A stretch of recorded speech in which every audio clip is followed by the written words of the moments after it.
जय हिंद दोस्तों, मैं अभिषेक कुमार बंटी आपके अपने YouTube चैनल पर स्वागत कर रहा हूं। 2024 का लोकसभा का चुनाव बीत चुका है, लेकिन बीतने के बाद भी कुछ संसद के सदस्य ऐसे हैं जिनकी सदस्यता पर खतरा मंडरा रहा है।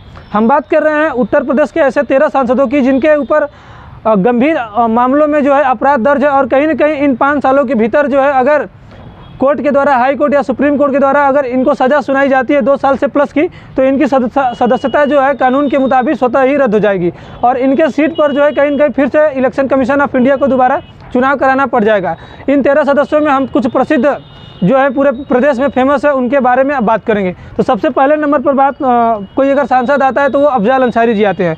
आप लोग भी देखे होंगे कि जब 2024 का लोकसभा के चुनाव के लिए नामांकन हो रहा था, तो जब 2019 के कार्यकाल में थे ये, तो इनके ऊपर जो है गंभीर मामलों में जो अपराध दर्ज थे, तो एक मामले में 4 साल की सज़ा सुनाई सुप्रीम कोर्ट, हाई कोर्ट के द्वारा सज़ा हो गई थी और इनकी जो सदस्यता है वो रद्द हो गई थी। लेकिन अफजल अंसारी जी, आप जानते हैं कि काफ़ी इनका परिवार जो है पहले से ही राजनीति के साथ साथ न्याय विभाग में भी एक्टिव रहा है, तो ये जो है सुप्रीम कोर्ट का दरवाज़ा खटखटाते हैं और सुप्रीम कोर्ट जब दखल देता है तो बाद में जो है इनकी सदस्यता को, इनकी सज़ा को रोक दी जाती है और इनकी सदस्यता जो है बहाल कर दी जाती है।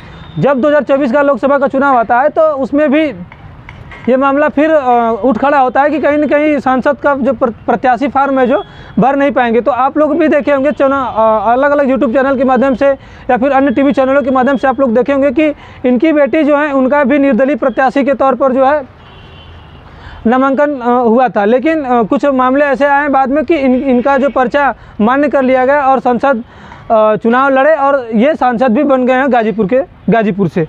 वहीं दूसरे प्रत्याशी की बात करें, जो दूसरे सबसे प्रसिद्ध सांसद हैं उत्तर प्रदेश में, चंद्रशेखर आज़ाद उर्फ रावण जी। चंद्रशेखर आज़ाद जी पहली बार संसद भवन में अपने पार्टी से प्रत्याशी बनाए गए थे और संसद भवन पहुँचे हैं। नगीना इनका लोकसभा क्षेत्र है, लेकिन अगर कुल आपराधिक मुकदमों की बात करें तो इन पर लगभग जो है 36 मुकदमे दर्ज हैं और 36 मुकदमे में जो है 4 ऐसे मामले हैं जिन पर इनकी जो है आरोप जो है तय हो चुके हैं और इन आरोप अगर तय हो चुके हैं तो कहीं न कहीं कुछ मामले जो है हाई कोर्ट, सुप्रीम कोर्ट, कुछ जो है अन्य प्रदेशों में भी चल रहे हैं। इनमें अगर किसी में भी एक की सज़ा होती है 2 साल से प्लस, तो इनकी भी सदस्यता रद्द हो जाएगी और यहाँ से भी उपचुनाव कराए जाएंगे। पहली बार ऐसा हुआ है कि बहुजन समाज पार्टी जो है एक भी प्रत्याशी अपना जिता नहीं पाई है और वहीं दलितों के अगर नेताओं की बात करें तो दलितों के नेता के रूप में जाने जाते हैं चंद्रशेखर आज़ाद जी। अगर चंद्रशेखर आज़ाद जी की भी सदस्यता रद्द कर दी जाती है तो जाहिर सी बात है कि कहीं न कहीं संसद भवन में जो दमदारी के साथ दलितों का, पिछड़ों का, अति पिछड़ों का जो हक मारा जा रहा है, आज उनके अगर कोई बढ़िया तरीके से मजबूती से अल्पसंख्यकों का भी अगर कोई आवाज़ उठा रहा है तो वो चंद्रशेखर आज़ाद जी है। अगर कहीं न कहीं इनकी सदस्यता रद्द हो जाती है तो इन जो समाज से आते हैं लोग, इनके लिए एक बहुत बड़ा धक्का होगा। वहीं तीसरे प्रत्याशी के बारे में बात करें दोस्तों, तो तीसरे जो सबसे प्रसिद्ध प्रत्याशी है बाबू सिंह कुशवाहा। बाबू सिंह कुशवाहा जी जो है जौनपुर के लोकसभा सीट से सांसद बनकर आए हैं। इन्होंने कृपा शंकर सिंह जी को, बीजेपी के जो प्रत्याशी थे, इनको मात देकर आए हैं। इनके ऊपर जो है सबसे सर्वाधिक, अगर चंद्रशेखर आज़ाद और रावण जी के बाद सर्वाधिक मामले अगर किसी पर दर्ज है तो वो बाबू सिंह कुशवाहा पर है। बाबू सिंह कुशवाहा पर जो है लगभग 25 मामले दर्ज हैं और इन 25 मामलों में 8 मामले ऐसे हैं इन पर जो है आरोप तय हो चुका है और सबसे बड़ी बात कि इनके ऊपर ईडी और सीबीआई के भी मुकदमे चल रहे हैं और सबसे इम्पॉर्टेंट ये भी है कि इनके ऊपर जो है आय से अधिक संपत्ति रखने का भी आरोप है।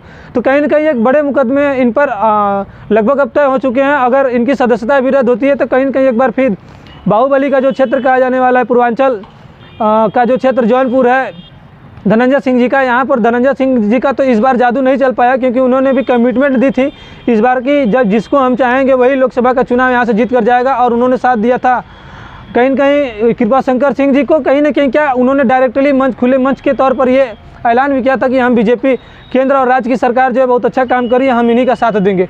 उनका इस बार जादू नहीं चल पाया है और समाजवादी पार्टी कहें या फिर पीडीए कहें या फिर अखिलेश यादव जी का कहें, एक अच्छा खासा यहाँ पर जादू चला है और बाबू सिंह कुशवाहा जो है काफ़ी बड़े मार्जिन के अंतरों से जीतकर संसद भवन पहुँचे हैं।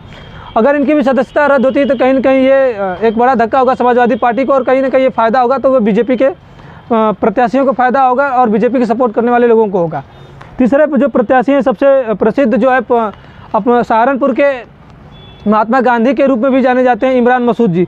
इमरान मसूद जी के ऊपर भी 8 मामले दर्ज हैं और लगभग 2 मामलों में जो इनके आरोप तय हो चुके हैं। मनी लॉन्ड्रिंग जैसा इनके ऊपर खतरनाक मुकदमे भी दर्ज हैं और कहीं न कहीं इनके ऊपर भी खतरा मंडरा रहा है। वहीं राम भुवल निषाद जी जो हैं सुल्तानपुर के सांसद, अगर सुल्तानपुर के सीट के बारे में बात करें तो इन्होंने मेनका गांधी जी को हराकर चुनाव मैदान में उन्हें हराया और संसद भवन पहुँचे। यहाँ पर इनके ऊपर भी लगभग 8 मुकदमे दर्ज हैं और दो जो है मुकदमे पे आरोपित तय हो चुका है। और सबसे बड़ा इन पर जो मुकदमा है गोरखपुर में जानलेवा हमला से संबंधित मुकदमा है, इस पर भी आरोप तय हो चुका है।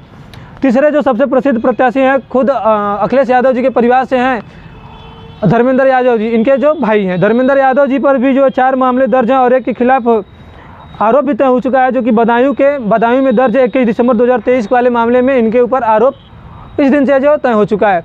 और इसके बाद जो अगले जो सांसद हैं वीरेंद्र सिंह जी के बारे में बात करें तो ये चंदौली लोकसभा से इस बार केंद्रीय मंत्री महेंद्र नाथ पांडे जी को हराकर सांसद चुने गए हैं।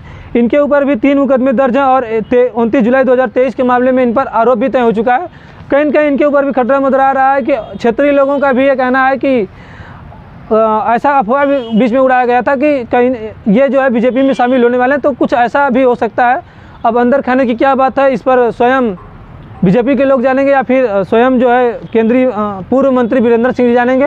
लेकिन जहाँ तक मेरी उम्मीद है, जहाँ तक मेरे सोर्स है, सूत्र हैं, ये बताते हैं कि ऐसा कुछ बात नहीं, समाजवादी पार्टी में ही रहेंगे। बाकी आगे क्या होने वाला है इनके साथ, अगर मामला सुनवाई तक, अगर सज़ा तक पहुँचता है तो जाहिर सी बात है कि इनको भी अपनी सीट छोड़नी पड़ेगी और स्वतः इनकी सदस्यता रद्द की जा सकती है।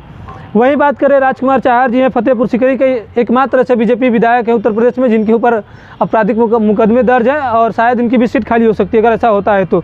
आर.के. चौधरी मोहनलालगंज से हैं, राम प्रसाद चौधरी जी बस्ती से हैं, इनके ऊपर भी 2 आरोप तय हो चुके हैं। तो ये सब उत्तर प्रदेश के तमाम ऐसे सांसद हैं। ज़्यादातर इनमें अगर देखा जाए तो सभी सांसद जो समाजवादी पार्टी से, एक जो है ASP से चंद्रशेखर रावण जी और जो है एक जो प्रत्याशी हैं बीजेपी के, वो जो है बीजेपी के मैंने अभी जिनके बारे में बताया राजकुमार चाहर जी फतेहपुर सीकरी से हैं।